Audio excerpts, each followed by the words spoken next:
দো জাহানের নবী, নবীদের নবী, খোলা আসমানের নিচে বসে আছেন। আমার মা আয়েশা সিদ্দিকা রাদিয়াল্লাহু তাআলা আনহা, উনিও আমার নবীর সঙ্গে বসে আছেন। দুইজনে বসে বসে আকাশের দিকে নজর করেন। সবাই যেন আকাশে তাকায়, আমার নবীও আকাশের দিকে তাকান। আমার মা আয়েশা সিদ্দিকা রাদিয়াল্লাহু তাআলা আনহা, উনিও যেন আসমানের দিকে তাকান। আল্লাহ না বাবা আমার নবী হঠাৎ করে মা আয়েশা সিদ্দিকাকে বলে উঠলেন, এই আয়েশা, বলো বলো গো, তুমি আসমানের মধ্যে কি দেখতে পাও বলো। আল্লাহ না বাবা আমার মা আয়েশা সিদ্দিকা বলতেছেন, ইয়া রাসূলুল্লাহ, নবী গো, আমি আকাশের মধ্যে দেখতে পাচ্ছি নক্ষত্র, তারা, চাঁদ, এই সমস্ত জিনিসগুলো দেখতে পাচ্ছি। বলে আয়েশা, তুমি কি বলতে পারবে আকাশের মধ্যে কতগুলো তারা রয়েছে, কতগুলো নেকি রয়েছে? আল্লাহ আল্লাহ বাবা আমার, ও আমার সোনা মানিকেরা, মা খানেরা, শুনে যান, রাত্রি বেলা আমার নবী যখন জিজ্ঞাসা করলেন, তো বাবা আমার আপনারাই বলেন, সেই তারা কি কিনতে পারবেন? কেউ গুনতে পারবে না। সেই তারা কয়টা রয়েছে? একটা, দুটা, তিনটা করে, কেউ গুনে শেষ করতে পারবে না। আল্লাহ আল্লাহ মা আয়েশা সিদ্দিকা রাদিয়াল্লাহু তাআলা আনহা বলেন, ইয়া রাসূলুল্লাহ, নবী গো, এই তারাগুলো আমরা গুনতে পারবো না, আমাদের দ্বারাই সম্ভব নয়, আমি গুনতে পারবো না। আল্লাহ আল্লাহ আমার নবী তখন আবার হঠাৎ করে জিজ্ঞাসা করে উঠলেন, আয়েশা, ওগো আমার প্রাণের স্ত্রী, বলো বলো বলো যে এই আকাশের মধ্যে এতগুলো তারা দেখতে পাচ্ছ, কতগুলো হতে পারে? বলে অনেকগুলো হতে পারে। বলে হিসাব, কোনো হিসাব নেই, এর কোনো গুনতি শেষ হবে না। আল্লাহ আল্লাহ বাবা আমার নবী তখন বলতেছেন, এই আয়েশা, তুমি কি জানো এই আসমানের থেকেও বেশি যে তারা দেখতে পাচ্ছ, এই তারাগুলোর থেকেও বেশি নেকি এই দুনিয়ার বুকে কোন ব্যক্তি রয়েছে বলো?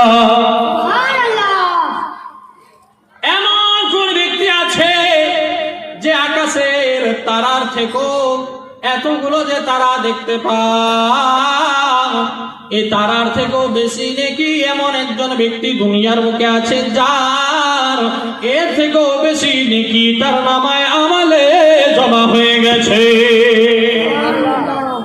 আল্লাহ আল্লাহ বাবা আমার হযরত মা আয়েশা সিদ্দিকা রাদিয়াল্লাহু তাআলা আনহা বলেন, ইয়া রাসূলুল্লাহ, নবী গো, ফিদাকা বিন্নি নবী, এই আকাশের তারা তো গুনে শেষ করতে পারলাম না, আর আপনি বলতেছেন নাকি এর থেকেও বেশি কার আছে? আল্লাহ আল্লাহ নবী গো, এর থেকেও কি বেশি দুনিয়ার বুকে কোনো মানুষের হতে পারে? আমার নবী তখন মুচকি হেসে দিয়ে বলতেছেন, আয়েশা, এর থেকেও বেশি বেশি নাকি তোমার বাবা আবু বকর সিদ্দিকের রয়েছে। আল্লাহ আল্লাহ বাবা আমার হযরত মা আয়েশা সিদ্দিকা রাদিয়াল্লাহু তাআলা আনহা বলতেছেন, ইয়া রাসূলুল্লাহ, আপনি সত্যি বলছেন? বলে, হ্যাঁ সত্যি বলছি, এর মধ্যে কোনো সন্দেহ নেই, আবু বকর সিদ্দিকের এত নেকি রয়েছে, এত নেকি রয়েছে, যা তুমি তারা গুনে যেরকম শেষ করতে পারবে না। আবু বকর সিদ্দিকের নেকো তুমি গুনাহ নেকি যে রয়েছে সেগুলো গুনে শেষ করতে পারবে না। সুবহানাল্লাহ। আল্লাহ আল্লাহ বাবা আমার হযরত মা আয়েশা সিদ্দিকা রাদিয়াল্লাহু তাআলা আনহা জিজ্ঞাসা করলেন, ইয়া রাসূলুল্লাহ, এতগুলো নেকি কেমন করে হলো একটু জানতে পারি? এতগুলো নেকি কেমন করে হলো একটু জানতে পারি? বাবা আমার টপিকটা শুধু মনে রাখবেন, কি কারণে কিসের জন্য হলো, ইনশাআল্লাহ আপনাদেরকে শেষের বেলা উত্তর দিয়ে দেব। আল্লাহর নাম আয়েশা সিদ্দিকা খুবই আনন্দিত। আল্লাহর নবী দু জাহান হুজুর সাল্লাল্লাহু তাআলা আলাইহি ওয়াসাল্লাম, এই আয়েশা সিদ্দিকা আমার নবীর স্ত্রী ছিলেন রে বাবা। ও আমার সোনা মানিকেরা, যে আয়েশা সিদ্দিকাকে উম্মুল মুমিনিন মানে সমস্ত মাদের মা বলে ঘোষণা করা হয়েছে। সুবহানাল্লাহ। সে আয়েশা সিদ্দিকা রাদিয়াল্লাহু তাআলা আনহা আমার নবীর স্ত্রী। মা আমার আপনাদেরকে একটা জিনিস আজকে শিক্ষা দিচ্ছি, মা শুনেন ভালো করে। স্বামী স্ত্রীর মধ্যে মুহাব্বত আমার নবী দো জাহান হুজুর সাল্লাল্লাহু তাআলা আলাইহি ওয়াসাল্লাম নিজের স্ত্রীর সঙ্গে কিরকম মুহাব্বত, কিরকম ভালোবাসা রাখতেন। আল্লাহ আল্লাহ বাবা আমার মা আয়েশা সিদ্দিকা রাদিয়াল্লাহু তাআলা আনহা বলেন, কি বলতেছেন? বলে আমার নবী হুজুর সাল্লাল্লাহু তাআলা আলাইহি ওয়াসাল্লাম যখন আমার কাছে আসিত, আমি তখন আমার চুলগুলোকে ছেড়ে দিয়ে আমি আমার নবীর মাথার নিচে রেখে দিতাম, আর আমার নবী আমার চুলের উপরে যেন মাথা রেখে আরাম করিতে। সুবহানাল্লাহ। বলে এতে কি হয়? ফায়দা এতে কি আছে? বলে এতে মহাব্বত বাড়ে। কি বাড়ে? মুহাব্বত ভালোবাসা বাড়ে, মহাব্বত বাড়ে। হযরত আয়েশা সিদ্দিকা রাদিয়াল্লাহু তাআলা আনহার চুল ছিলেন খুবই লম্বা। কি ছিলেন? খুব লম্বা ছিলেন।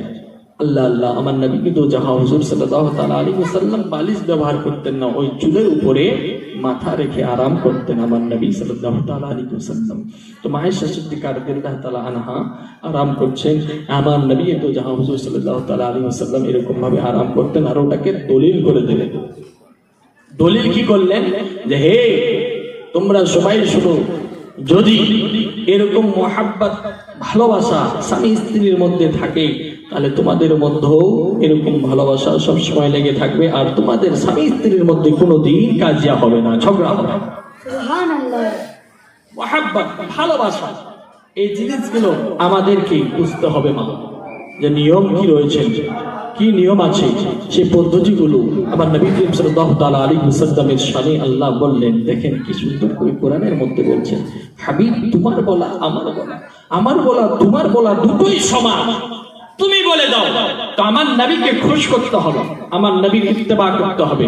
তো ইত্তেবা করেছেন, তাবে করেছেন হযরত আলী শেরে খোদা, হযরত উমর ফারুক রাদিয়াল্লাহু তাআলা আনহু, হযরত আবু বকর সিদ্দিক রাদিয়াল্লাহু তাআলা আনহু, হযরত উসমান গনি রাদিয়াল্লাহু তাআলা আনহু। দেখেন একটা বয়ান আপনাদেরকে বলে দিই, শুনে নেন ভালো করে। আপনাদেরকে গতকাল হয়তো শুনিয়েছিলাম জিনিসটা, যে নবী করিম সাল্লাল্লাহু তাআলা আলাইহি ওয়াসাল্লামের রূহকে আবার সেই ভিতরের মধ্যে প্রবেশ করে দেওয়া হলো আমার নবীর দেহের মধ্যে, তাই না? তো আমার নবীকে আমি জিন্দা কালকে সাবিত করে গিয়েছি আপনাদেরকে, যে আমার নবী জিন্দা, আমার নবী মুর্দা নয়। তো দেখেন নবী করিম সাল্লাল্লাহু তাআলা আলাইহি ওয়াসাল্লামের সঙ্গে একজন সাহাবী রাসূলের মুহাব্বতটা দেখেন, ভালোবাসা দেখেন।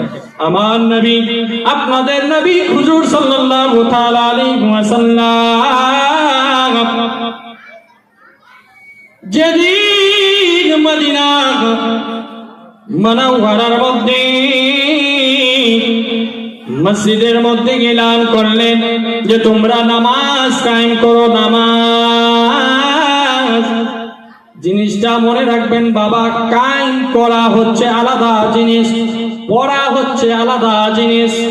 ভালো করে মনে রাখবেন, নামাজ কায়েম করতে বলেছেন আকিমুস সালাত, নামাজ কায়েম করো, নামাজ কায়েম করতে হবে বাবা। আল্লাহ আল্লাহ বাবা আমার, এই নামাজ কায়েম করা কাকে বলে? সেই জিনিসগুলো আলী শেরে খোদা রাদিয়াল্লাহু তাআলা আনহু এবং হযরত ইমাম হাসান ও হুসাইন ওনাদের দিকে ফলো করেন, তাহলে কায়েম করা কাকে বলে আপনারা নিজে বুঝতে পেরে যাবে। আমরা পড়ছি কিন্তু কায়েম করি না। আল্লাহ বলছেন কায়েম করো। শোনো হে বেনামাজিরা, নামাজ কেন পড়ো না? শোনো হে বেনামাজিরা, নামাজ কেন পড়ো না? নামাজ তোমার সঙ্গের সাথী, তাকে তোমরা জানো না। সুবহানাল্লাহ। আরেকটু মুহাব্বতে বলেন সুবহানাল্লাহ। শোনো হে বেনামাজিরা, নামাজ কেন পড়ো না? নামাজ তোমার সঙ্গের সাথী, তাকে তোমরা জানো না। সর্বপ্রথমে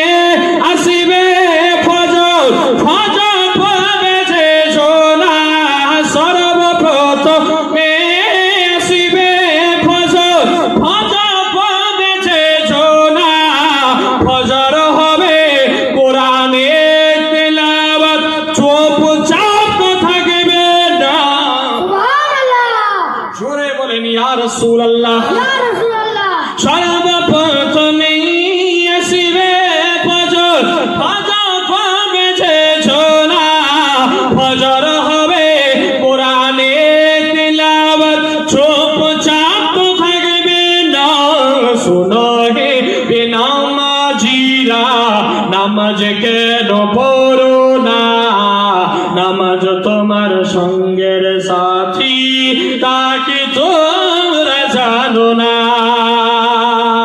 সুবহানাল্লাহ ফজরের পরে কি বলে? জোরে করে বলবেন জোহর। জোহর এই জোহর কি হবে? এই জোহরের ব্যাপারটা শুনেন।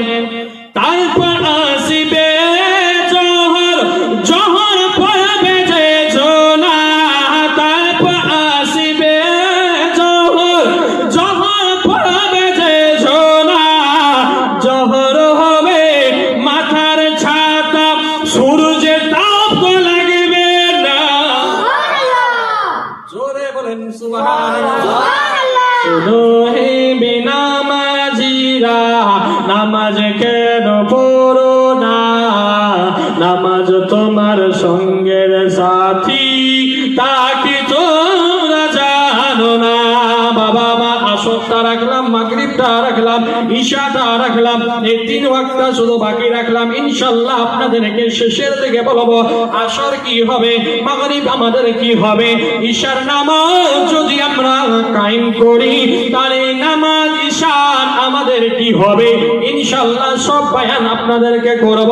কেন যে সময় হাতে বেশি নেই, ইনশাআল্লাহ কিছুক্ষণের মধ্যে মুফতি সাহেব এসে হাজির হবেন। এই জন্য আপনাদেরকে শুধু ইশারাতান ইশারা করতেছি, একটু দয়া করে ধরে নেবার চেষ্টা করবেন। বাবা আমার আব্দুল্লাহ আনসারী বলে একজন সাহাবী রাসূল, উনি বলতেছেন ইয়া রাসূলুল্লাহ, নবী গো, আল্লাহ বলেছেন নামাজ কায়েম করতে, আল্লাহ বলেছেন নামাজ যদি আমরা কায়েম করি, তাহলে আমাদের নামাজ ফায়দাতে কি আসবে, নামাজ পড়লে আমাদের উপকার কি হবে, সেই জিনিসটা দয়া করে একটু নবী আপনি বললে খুবই ভালো হতো। সুবহানাল্লাহ কি হতো বাবা? আমার নবীকে বলতেছেন আব্দুল্লাহ আনসারী যদি বলতেন দয়া করে খুবই ভালো হতো। আল্লাহ আল্লাহ বাবা, আমার নবী সাল্লাল্লাহু তাআলা আলাইহি ওয়াসাল্লাম বলেন, আল্লাহ বলেছেন নামাজ কায়েম করো। বাবা আমার মারা আমার ভালো করে শুনবেন মা, আল্লাহ বলেছেন নামাজ কায়েম করো।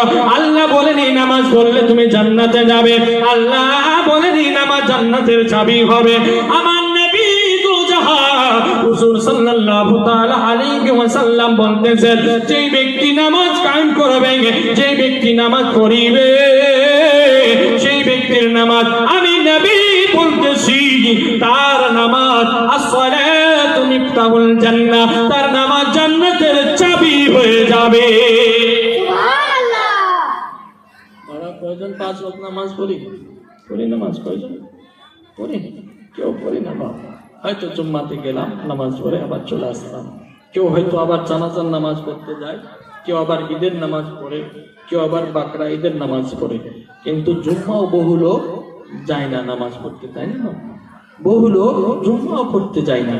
আল্লাহ আল্লাহ, এত কাজের মধ্যে লিপ্ত হয়ে গেছেন, এত কাজে ব্যস্ত হয়ে গেছে যে আল্লাহকে একটু সময় দেওয়ার আপনার কাছে টাইম নেই। আল্লাহ আল্লাহ 24টা ঘন্টার মধ্যে মাত্র আপনার কাছে আল্লাহ তাবারাক ওয়া তাআলা 1টা ঘন্টা সময় চাইছে।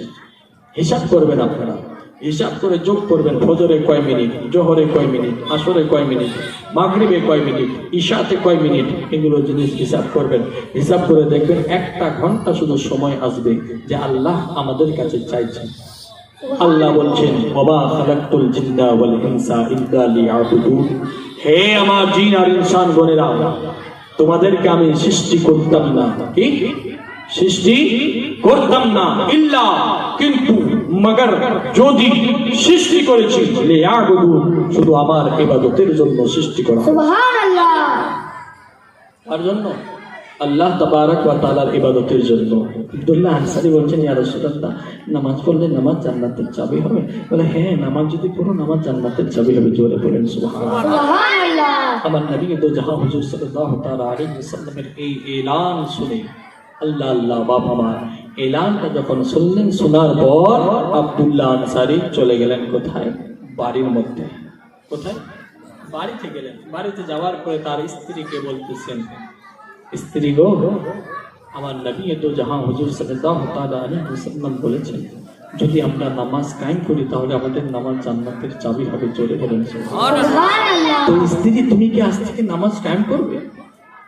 স্ত্রীর কথা শুনে মুখ থেকে কথা বের হয়, বলে যেহেতু আমার আল্লাহর হুকুম আর আমার নবী সাল্লাল্লাহু তাআলা আলাইহি ওয়াসাল্লামের ফরমান আমাদেরকে মানতেই হবে, আমরা পালন করবই, আজ থেকে নামাজ কায়েম করব। আল্লাহ আল্লাহ বাবা, ও মা জননীরা শোনেন ভালো করে। মা আব্দুল্লাহ আনসারী আর ওনার স্ত্রী দুইজন মিলে একখানি লেবাস, কয়খানি? একখানি লেবাস। সে একখানি লেবাস দিয়ে দুইজন স্বামী স্ত্রী মিলে যেন নামাজ কায়েম করছেন। এক ওয়াক্তের নামাজ কাজা হতে দেয় না।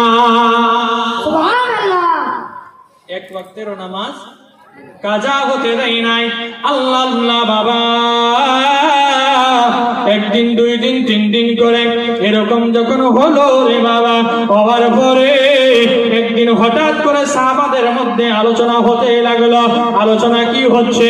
যে আব্দুল্লাহ আনসারী আগে আসতো, আমাদের সঙ্গে বসে থাকতো, আমাদেরকে টাইম দিত, কিন্তু এখন জানি না কয়েকদিন থেকে কেন যে আব্দুল্লাহ আনসারী সালাম ফিরা হয়ে যায়, দুয়া শেষ হওয়া না হওয়া হতে সঙ্গে সঙ্গে যেন বাড়ির দিকে রওনা হয়ে যায়। ব্যাপারটা বুঝতে পারি না। এই জিনিসগুলো সাহাবাদের মধ্যে আলোচনা হতে লাগলো। ও আমার সোনা মানিকেরা বাবা, আল্লাহ আল্লাহ আমার নবীর কানের মধ্যে খবর পৌঁছায় যে আব্দুল্লাহ আনসারী যেন এরকম করে। আমার নবী, দয়ার নবী, মায়ার নবী গো, আমার নবী তখন বলতেছেন, ও সাহাবী রাসূলগণেরা, তোমরা চিন্তা করো না, করো না, আমি নবী আব্দুল্লাহ আনসারীর বাড়ির মধ্যে যাব আর নিজে গিয়ে খবর নিয়ে আসিব যে কি ব্যাপার হয়েছে, কি কারণে আব্দুল্লাহ আনসারী নামাজের পরে পরে সঙ্গে সঙ্গে যেন বাড়ি চলে যায়। এই জিনিসটার ব্যাপারে আমি নবী নিজে গিয়ে জানিয়ে আসিব। সুবহানাল্লাহ। আল্লাহ আল্লাহ বাবা, আমার নবী, আপনার নবী, দয়ার নবী গো, মায়ার নবী, আমার নবী তখন কি করলেন? মসজিদ থেকে বের হলেন। হওয়ার পরে আস্তে আস্তে আস্তে আস্তে করে টুকটুক টুকটুক করে যেন আমার নবী সেই আব্দুল্লাহ আনসারী বাড়ির মধ্যে গেলেন। যাওয়ার পরে আব্দুল্লাহ আনসারীর দরজার মধ্যে বাড়ি দেওয়া হলো। বাড়ি দেওয়ার পরে দরজা যখন খোলা হয় না, আমার নবী বাইরে থেকে দাঁড়িয়ে তিনবার সালাম দিলেন। কয়বার? তিনবার সালাম দিলেন। ও আমার সোনা মানিকেরা বাবা, আমার বাড়িতে মানুষের যাওয়ার আদবটাও আমার নবীর কাছে শিখেন। আমার নবী বাড়ি যাওয়ার আদব শিখাচ্ছেন। মানুষের বাড়িতে যখন যাবে, বাইরে থেকে তুমি সালাম আগে দিবে। সালাম, যদি সালামের জবাব আসে, তারপরে যদি তোমাকে আবার জিজ্ঞাসা করা হয় বাড়ির ভিতর থেকে কে তুমি, কোথা থেকে এসেছো, তোমার নাম কি, তাহলে তুমি সবগুলো সঠিক ভাবে উত্তর দাও। চীনা পরিচয় থাকলে এবার দরজা খোলা হলো, ভিতরে প্রবেশ করলো। বাবা আমার, আজকালকার জমানা আমাদের এমন হয়ে গেছে যে বাড়ির মধ্যে মারা আমার বোনেরা আমার কি অবস্থায় আছে কোনো জানা জানি নাই রে। আমরা কি করলাম? জোরে গেলাম, গিয়ে কুটুম গিয়েছি, কুটুম কয়েকদিনের পরিচয় হয়েছে, মনে হচ্ছে নিজের বাপের বাড়িতে প্রবেশ করতেছি, নিজের ওয়াইফের বাড়িতে প্রবেশ করতেছি, এরকম ভাবে গেলাম। দরজা জোরে ধাক্কা দিয়ে খুলে দিলাম। খুলে দেওয়ার পরে ভিতরে গিয়ে দেখতেছি মানুষ আমারা আল্লাহ আল্লাহ বাবা আমার কে কি অবস্থাতে রয়েছে, কে বেপরদাতে রয়েছে, সব জিনিসগুলোর খেয়াল না রেখে, তাজিমের খেয়াল না রেখে, সম্মানের খেয়াল না রেখে আমরা এই সমস্ত বেয়াদবি আমাদের ভিতরে রয়েছে কি রয়নি বলো বাবা? এই সমস্ত বেয়াদবি আমাদের ভিতরে রয়েছে বাবা। আমার নবী আদব শিখাচ্ছেন, আদব শিখে নেন। আমার নবী দরজার সামনে থেকে দাঁড়িয়ে আসসালামু আলাইকুম সালাম জানাচ্ছেন। সালাম। বাবা আমার যেহেতু আদবের কথা চলে আসলো, তাহলে মারা আমার আপনারাও ভালো করে শোনেন, বাবারা আমার আপনারা ভালো করে শোনেন। আমার নবী দুজাহান হুজুর সাল্লাল্লাহু তাআলা আলাইহি ওয়াসাল্লাম বলেন, যখন তোমরা কেউ নিজের বাড়ি থেকে বের হবে, নিজের স্ত্রীকে সালাম জানিয়ে যাবে, নিজের মাকে সালাম জানিয়ে তুমি বাড়ি থেকে বের হবে, নিজের বাবাকে তুমি সালাম দিয়ে বাড়ি থেকে বের হবে। এক কথায় বাড়ির মধ্যে যারা যারা থাকিবে তাদের সকলকে তুমি সালাম দিয়ে বাড়ি থেকে বের হবে। আবার যখন তুমি বাড়িতে প্রবেশ করিবে ওই সময়টাতে আগে সালাম দিবে, সালাম দেওয়ার পরে তারপরে তুমি বাড়িতে প্রবেশ করিবে। সুবহানাল্লাহ। নিজের বাড়ির ওইটা হুকুম রয়েছে, নিজের বাড়ির, বুঝতে পারলেন বাপ, নিজের বাড়ির ওই হুকুম রয়েছে। কিন্তু আমরা এত বেয়াদব হয়ে গেছি যে আদবের কোনো খেয়াল রাখি না, সম্মান রাখি না। আল্লাহ আল্লাহ, তো মুআজ্জিজ সামিন হযরত শুনেন এটাতে ফায়দা কি আছে, উপকার কি আছে? আল্লাহু আকবার কবীরা। আমার নবী করিম সাল্লাল্লাহু তাআলা আলাইহি ওয়াসাল্লাম কে শুনেন বাবা, ভালো করে ধ্যান দেন। আমার নবীকে জিজ্ঞাসা করা হলো, সাহাবী রাসূল বলেন ইয়া রাসূলুল্লাহ, নবী গো, যদি বাড়িতে কেউ না থাকে তাহলে সালাম কাকে দিব? প্রশ্ন জাগে তো, সালাম কাকে দিব, সালাম কাকে জানাবো? যদি আমি একাই বাড়ি থেকে বের হই তাহলে স্ত্রী বাড়িতে থাকে, স্ত্রীকে সালাম দিয়ে বের হব, বুঝতে পারলাম। যদি আমি আমার স্ত্রী দুইজন মিলে যদি আমরা শ্বশুর বাড়িতে বেড়াতে যাই তো বাবা মাকে সালাম দিয়ে যাব, এটা বুঝতে পারলাম। আমি যদি বাইরে কোথাও যাই, আমার ছেলে আছে মেয়ে আছে তাদেরকে সালাম দিয়ে বের হলাম, এটা বুঝতে পারলাম। কিন্তু নবী যদি কেউ না থাকে গো তাহলে সালাম কাকে আমরা দিব? সুবহানাল্লাহ। আমার নবীকে জিজ্ঞাসা করলেন। দেখেন বাবা মা, সব রকমের প্রশ্নের উত্তর রয়েছে। আমার নবী করিম সাল্লাল্লাহু তাআলা আলাইহি ওয়াসাল্লাম সব রকমের প্রশ্নের উত্তর সাহাবাগণদেরকে এরকম বসিয়ে আর ভালো করে এক এক করে খুলে খুলে বুঝাতে লাগলেন। এরকম ভাবেই বুঝাতেন যে এরকম এরকম করবে, এরকম এরকম করবে। মানুষের বাড়িতে যাবে তো আগে সম্মানের স্বার্থে হাত বেঁধে তুমি সালাম জানাবে। যদি কেউ বাড়ি থেকে উত্তর দেয় তাহলে তুমি তাকে বলো যে একটু দরজাটা খুলবে, এই দরকারের জন্য আমি এসেছি। যদি তার প্রয়োজনীয় মনে থাকে, ও যদি মনে করে তাহলে দরজা খুলবে, তারপরে তুমি প্রবেশ করবে, না হলে জোর করে তুমি বাড়িতে প্রবেশ করতে পারো না। সুবহানাল্লাহ। আল্লাহ আল্লাহ বাবা আমার নবী সাল্লাল্লাহু তাআলা আলাইহি ওয়াসাল্লামকে জিজ্ঞাসা করা হলো। আপনাদের কাছে এই টপিকটা রাখলাম যে আমার নবীকে যখন সাহাবারা জিজ্ঞাসা করলেন, ইয়া রাসূলুল্লাহ, যদি বাড়িতে কেউ না থাকে তাহলে সালাম কাকে দিব? জিনিসটা মনে রাখবেন বাবা আমার, উত্তর দিয়ে দিব। আমার নবী বুঝিয়ে দিচ্ছেন। আসেন এবার সেই বয়ানটা একটু দয়া করে শুনেন। আব্দুল্লাহ আনসারী একখানি লেবাস দিয়ে দুইজন স্বামী স্ত্রী মিলে নামাজ আদা করছেন। কি করছেন? নামাজ আদা করছেন। আমার নবী বাড়ির দরজার মধ্যে গেলেন, দরজার মধ্যে আওয়াজ দিলেন। আওয়াজ দেওয়ার পরে যখন কোনো জবাব আসলেন না, আমার নবী যেন সে পথ দিয়ে ঘুরে চলে আসেন।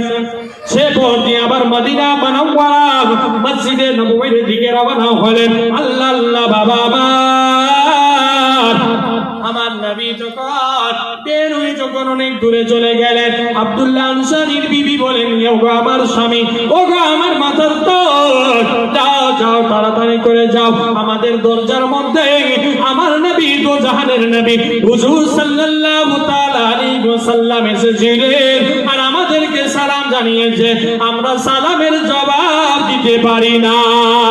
সুবহানাল্লাহ। যাও তাড়াতাড়ি যাও, আমার নবীর সালামের জবাবটা দিয়ে আসো, নালে আমরা স্বামী আর স্ত্রী দুইজন মিলে আল্লাহর কাছে মুখ দেখাতে পারবো না। সুবহানাল্লাহ। আল্লাহ আল্লাহ বাবা আব্দুল্লাহ আনসারী লেবাস আনি বললেন, করার পরে স্ত্রীকে বলছেন স্ত্রী গো তুমি সেই গর্তের ভিতরে প্রবেশ করে থাকো, আমি এক্ষুনি নবীকে সালামের জবাব দিয়ে আসছি। দরজা খোলা হলো, খোলার পরে দেখতেছেন আমার নবী যেন একটু দূরে চলে গেছে, অনেক দূরে।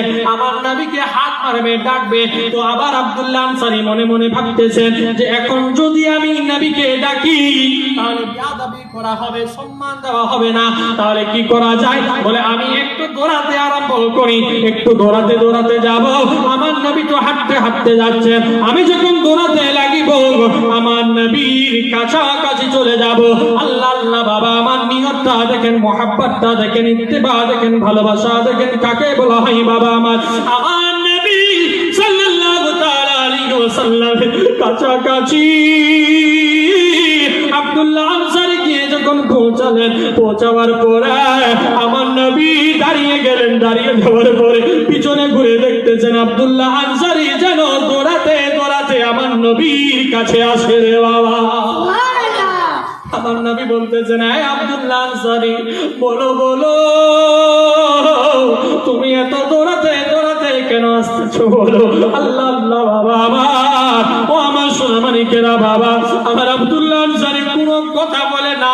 সর্বপ্রথমে আব্দুল্লাহ আনসারী বলেন ওয়া আলাইকুমুস সালাম ইয়া হুজুর, ওয়া আলাইকুমুস সালাম ইয়া হুজুর, ওয়া আলাইকুমুস সালাম ইয়া হুজুর। সুবহানাল্লাহ। আমার নবীর সালামের জবাব দিলেন। দেওয়ার পরে এবার আব্দুল্লাহ আনসারীকে আমার নবী জিজ্ঞাসা করছেন এই আব্দুল্লাহ আনসারী তোমাকে বাড়িতে সালাম দিয়েছি, জবাব তুমি এখানে দিচ্ছ, কারণটা কি? বলে ইয়া রাসূলুল্লাহ একবার দয়া করে চলেন আমার বাড়ির মধ্যে, তাহলে কারণটা আপনি সব বুঝতে পারবেন। আল্লাহ আল্লাহ সোনামানিকেরা বাবা আমার বাড়িতে গেলেন। যাওয়ার পরে দেখতেছেন একটা বিশাল বড় গর্ত করা হয়েছে। সে গর্তের ভিতরে মা জননী মা রে, ওই গর্তের ভিতরে আব্দুল্লাহ আনসারীর বিবি প্রবেশ করে আছেন। কি অবস্থায়? উলঙ্গ অবস্থায় প্রবেশ করে আছেন রে মা। আমার নবী বলতেছে আমি গর্তের মধ্যে দেখলাম, সেই গর্তের মধ্যে বুঝতে পারলাম না, এত অন্ধকার এত অন্ধকার, সেই গর্তের মধ্যে ছেলে আছে না মেয়ে আছে কিছু বোঝা যায়নি। আল্লাহ আল্লাহ আমার নবী তখন বলতেছেন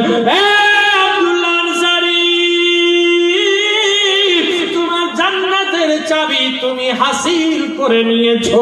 সুবহানাল্লাহ। বলে কেমন করে? বলে তুমি এসব কাণ্ড কি ব্যাপার? বলে ইয়া রাসূলুল্লাহ নবী গো যেদিন থেকে আপনি বলেছেন যে নামাজ পড়লে নামাজ জান্নাতের চাবি হবে, সেদিন থেকে নিয়ে এখন পর্যন্ত আমি নামাজ কাজা করিনি। দুইজন স্বামী স্ত্রী মিলে নামাজ পড়েছি। আল্লাহ আল্লাহ কিন্তু ইয়া রাসূলুল্লাহ আমরা দুজন স্বামী স্ত্রী মিলে নামাজ কায়েম করেছি, কিন্তু আমাদের বাড়িতে একখানি লেবাস রে বাবা, সুবহানাল্লাহ। ওই একখানি লেবাস দিয়ে দুইজন স্বামী স্ত্রী মিলে নামাজ কায়েম করেছেন। আল্লাহ আল্লাহ বাবা, ও আমার সোনামানিকের আমার, এই তো আব্দুল্লাহ আনসারী সাহাবী রাসূল আমার নবীকে কত ভালোবাসতেন রে বাবা। একবার শুধু আমার নবী বলেছে নামাজ পড়লে জান্নাতের চাবি হবে। আমার নবী আপনাদের নবী, দয়ার নবী, মায়ের নবী, আল্লাহর হাবিব বলতেছেন এই উম্মত তুমি চিন্তা করো না, চিন্তা করো না, আমি নবী তোমাদেরকে সঙ্গে জান্নাতে নিয়ে যাব। সুবহানাল্লাহ। আল্লাহ আল্লাহ বাবা, আমার যে নবী আমাদেরকে এত ভালোবাসতে পারে, একজন সাহাবী রাসূল যে নবীকে এত ভালোবাসতে পারে, আমরা তো সেই গুনাহগার উম্মতি বাবা, আমরা কি নবীকে ভালোবাসতে পারি না? আমরা কি নবীর প্রতি জান দিতে পারি না? আল্লাহ আল্লাহ বাবা আমার, আজকে সেই রাসূলের ঘরের উন্নতি করবে বাবা, এত সুন্দর একটা মেহফিল সাজানো হয়েছে, এত সুন্দর একটা জলসার আয়োজন করা হয়েছে বাবা। আল্লাহ আল্লাহ আপনারা সকলে জানেন রে মা, সকলে জানেন বাবা আমার উদ্দেশ্য কি মাদ্রাসার জন্য। যে মাদ্রাসাকে আমার নবী বলেছেন এই ঘর হচ্ছে আমার ঘর, এই ঘর হচ্ছে আমার ঘর, এই ঘরটা হচ্ছে আমার, আর আল্লাহর ঘর হচ্ছে মসজিদ। আল্লাহ না বাবা আমার, আমার নবী বলেছেন এই ঘরের মধ্যে আমার মেহমানে রাসূল যারা তালবে ইলম রয়েছে তারা এই মাদ্রাসার মধ্যে থাকবে, তারা এই মাদ্রাসার মধ্যে পড়াশোনা করবে। আপনারা খাওয়াবেন, ওই খাওয়াতে এই মাদ্রাসার মধ্যে সে পড়াশোনা করবে। এই মাদ্রাসা আবাদ করতে হবে বাবা, এই মাদ্রাসা আবাদ করে যেই নবী এত মুহাব্বত আমাদেরকে করতে পারে, আমাদেরকে এতটা ভালোবাসতে পারে রে বাবা, আমরা কি নেই সেই নবীর মুহাব্বতে আল্লাহ রাসূলের মধ্যে বাবা আমার 5,000 টাকা শুধু বাপ একজন বাপের কাছে কি পেতে পারি বাপ আমার সেই রসুলের ঘরের জন্য 5,000 টাকা বাপ একজন বাপ যোগ্য বাপের যোগ্য বেটা একজন শুধু বলে দেন যে 5,000 টাকা আমি দিলাম মৌলভী সাহেব আমার বাবা কবরে শুয়ে আছে আমার মা কবরে শুয়ে আছে তারা আমার দানের অপেক্ষায় রয়েছে গো ও গো আমার মৌলভী সাহেব আপনার হাতে আমি 5,000 টাকা দান দিলাম এই 5,000 টাকাতে আমার বাবা মায়ের জন্য একটু দোয়াটা করে দাও সুবহানাল্লাহ। একটা বাপ হবে রসুলের ঘরে রসুলের মোহাব্বতে যে সাহাবী রাসূল একখানি লেবাস আল্লাহ আল্লাহ সেই একখানি লেবাস দিয়ে আমাদের বাড়িতে কত রকমের কাপড় রয়েছে নাই একটা কাপড় রেখেছি বলে এটা কিসের জন্য বলে দুর্গা পূজার জন্য বলে এটা কিসের জন্য বলে এটা কালী পূজাতে ঘুরতে যাব তার জন্য বলে এটা কিসের জন্য বলে এটা বিশ্বকর্মা পূজাতে ঘুরতে যাব তার জন্য বলে এটা কিসের জন্য বলে ভাই ফোঁটা আছে যখন হবে তখন তার জন্য আল্লাহ আল্লাহ বলে এটা কিসের জন্য বলে ঈদের নামাজ পড়তে যাব তার জন্য এটা কিসের জন্য বলে এটা কুরবানির নামাজ পড়বো তার জন্য এই পোশাককে রাখা হয়েছে বলে এটা কিসের জন্য বলে মুসলমানি খেতে যাব তার জন্য এই কাপড় রাখা হয়েছে বলে এইটা কিসের জন্য বলে আর কার বাড়িতে যদি বিবাহ লাগে সেই বিয়ে খেতে কাপড় পরে যাব এই জন্য এই কাপড়টা নেওয়া হয়েছে আল্লাহ আল্লাহ সেই কাপড় আমাদের বাক্সার ভিতরে আলমারির ভিতরে শোকেসের ভিতরে আমরা প্যাক করে রেখেছি আজকে রসুলের ঘর সেই ঘরকে আবাদ করার জন্য বাপ আমার সেই টাকার পিছনে সেই কাপড়ের পিছনে কতগুলো টাকা গিয়েছে বাপ যখন মারা যাবেন আপনি যখন মরে যাবেন দুনিয়া থেকে বিদায় নিয়ে নেবেন দুনিয়া থেকে যখন চলে যাবেন সে কাপড় কি আপনার সঙ্গে যাবে বাপ যাবে আপনার কাপড় সঙ্গে না বাবা আমার সেই কাপড় আপনার সঙ্গে যাবে না আব্দুল্লাহ আনসারী একখানি লেবাস করে কাপড় দুইজন স্বামী স্ত্রী মিলে নামাজ আদায় করছেন বাবা রাসূলের মোহাব্বতে আমার নবী বলেছেন নামাজ পড়লে নামাজ জান্নাতের চাবি হবে আর আমার রাসূলের ঘরকে আমরা পারবো না বাপ আবাদ করতে পারবো না একটা বাপ আমার 5,000 টাকা একটা কলম শুধু বলে দেন কেউ যে যোগ্য বাপের যোগ্য বেটা আমরা দিয়েছি 5,000 টাকা এই চাঁদবাড়ি এলাকার মধ্যে এত বড় একটা এলাকায় সবারই আল্লাহর কাছে দোয়া করি যে আপনাদের বেশি বেশি আরো যেন এই ধন সম্পত্তির মধ্যে বরকত হোক আপনার আবা ও বালা মুসিবত যেন আল্লাহ দূর করে বাপ আমার একটা কলম হবে একজনে কেউ বলতে পারবেন 5,000 টাকা হবে সুবহানাল্লাহ কে মেয়ে ছেলের দিক থেকে নাকি সামনে এদিকে আসেন বাপ এদিকে আসেন সুবহানাল্লাহ নারে তাকবীর নারে তাকবীর নারে রিসালাত নারে রিসালাত 5,000 টাকার দাতা নারে তাকবীর নারে রিসালাত মাশাআল্লাহ মুসাফা করেন কি নাম চাচা ইদ্রিস আলী চৌধুরী সাহেব সুবহানাল্লাহ 5,000 টাকা লেখেন সুবহানাল্লাহ কোথায় বাড়ি টুঙ্গল বিবি সুবহানাল্লাহ মাশাআল্লাহ সেই টুঙ্গল বিবি থেকে এসে 5,000 টাকা দিয়েছে বাপ আমার এই গ্রামের বাপ আমার একজনকে উজরি হয়ে যান সঙ্গী হয়ে যান 5,000 টাকা একটা বাপ আমার যে রাসূলের ঘরকে আবাদ করতে হবে রে বাবা এই রাসূলের ঘরে তালবে ইলম আসবে পড়াশোনা করবে রে বাবা এরা একদিন বড়